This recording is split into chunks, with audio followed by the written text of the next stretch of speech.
Hey guys, today I'm going to be talking about these ND filters from Freewell and why they are important tools for your photography and video work. Now, before I get into the how and why, let's take a look at the what. What I have here specifically is the all-day 6-pack, a UV filter, and the bright day 6-pack. The all-day 6-pack, as you might expect, comes with 6 filters ranging from a 2-stop ND4 filter all the way up to a 10-stop ND1000 filter. The bright day 6-pack contains 1 circular polarizing filter and 5 hybrid ND CPL filters ranging from ND4 up to ND64. As far as weight goes, the ND and UV filters weigh about the same as the Mini 3 Pro's lens hood. The hybrid ND CPL filters weigh a little bit more, but don't fret, your Mini 3 Pro will still be comfortably under 250 grams regardless of what filter you choose. Installing and removing the filter is super simple. To remove a filter, hold the gimbal steady with one hand, and with the other hand, give the filter a gentle counterclockwise twist to unlock and remove it. To install a new filter, just reverse the process. Now, just a quick note about the plastic lens hood that comes with the Mini 3 Pro. Lens hoods typically serve 2 functions. Primarily, they're designed to reduce lens flare, but they also help protect the outermost lens of the camera.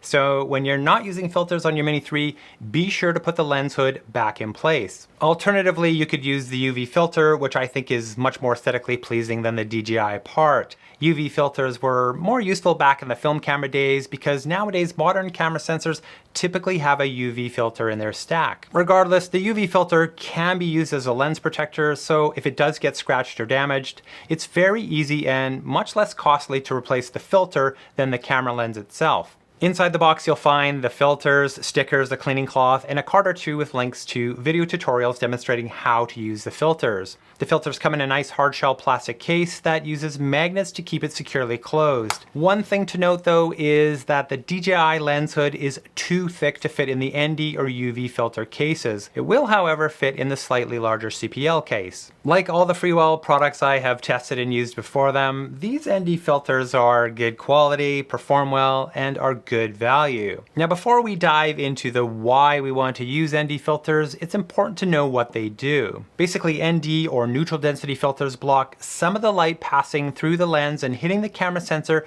ideally without changing the color or quality of that light. That's it. That's all they do. And the whole reason we want to block some of that light is in order to use a slower shutter speed so we can achieve natural looking motion blur in our photo and video work. Now, you may have heard about something called the 180-degree rule in relation to shutter speed and motion blur. Simply put, to achieve natural looking motion blur when shooting video, your shutter speed should be 1 over twice your frame rate. If you're shooting at 30 frames per second, ideally you want a 1/60th of a second shutter speed. Now, it can be difficult to achieve that ideal shutter speed every single time, but using a slightly slower or faster shutter speed is not going to make that much of a difference. The whole point is getting away from a really fast shutter speed which freezes motion and ultimately makes your video footage look jittery or unnatural. This first clip was shot with no ND filter and the shutter speed is 1/1000th of a second. If we stop it and step through frame by frame, everything is dead sharp. Me, the trees in the foreground, the background, no motion blur whatsoever. Now, this next clip was shot with an ND16 filter, which got the shutter speed down to 1/60th of a second. This time, when we step through frame by frame, there is definitely some nice looking motion blur. The grass and trees in the foreground, which are closest to the camera, show the most blur. I don't get blurred out as much because for the most part, I'm moving at the same speed as the drone. However, you definitely do see motion blur when I push off with my leg. So that's it right there. That is the why behind using ND filters when shooting video. We do it to get that nice natural looking motion blur that we're used to seeing in our everyday lives as well as TV and movies. So what about photography? Well, it's kind of the same thing except that in photography, a slower shutter speed is used more creatively or artistically. In this first example, the shutter speed was 1/3200th of a second, and as you can see, everything is dead sharp. The traffic, the water, no blur at all, and really not a very exciting photo. This next shot, I'm using a 10-stop ND1000 filter, which blocks a whole bunch of light and gets our shutter speed down to about 1/2 of a second, and what a huge difference. The traffic is quite blurry, and the water has been smoothed out somewhat too. And I think the second shot is much more dynamic and interesting. The motion blur instinctively tells us that the traffic and water are moving quickly, and it is a good example of using a slower shutter speed more creatively. And speaking of creativity, using an ND filter to slow down your shutter speed opens up a lot of fun experimental possibilities too, especially with a drone. Basically, because my shutter speed is going to be really slow, I should be nice and sharp, and the background is going to be like just totally blurred out. Should look pretty cool, but it's probably going to be hard to do.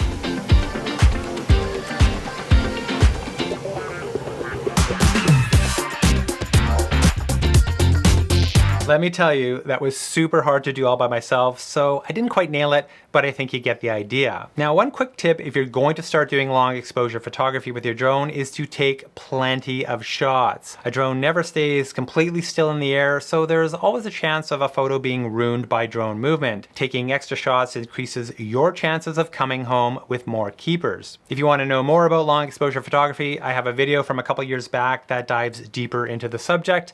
Link is up here and in the description. The other group of filters I tested are the hybrid ND CPL filters. These combine neutral density and circular polarizing functions into a single filter. Now, if you're unfamiliar with what a circular polarizing filter does, it's basically designed to cut down reflections and glare, resulting in an image that appears sharper, more saturated, and more contrasty. If you have a pair of polarized sunglasses, you will know exactly what I mean. The picture on the left was shot with the bare lens, and the picture on the right was taken using a CPL filter. In the image shot with the CPL filter, you can definitely see more contrast and detail in the sky. The river also appears darker because the filter eliminated the reflection from the sky, and overall the picture just looks more contrasty and saturated. CPL filters are also useful for video, but just know that the polarizing effect varies depending on its position relative to the light source, so you may notice some variance in its effect. That variance can show up in a bright blue sky where some areas will appear darker than others.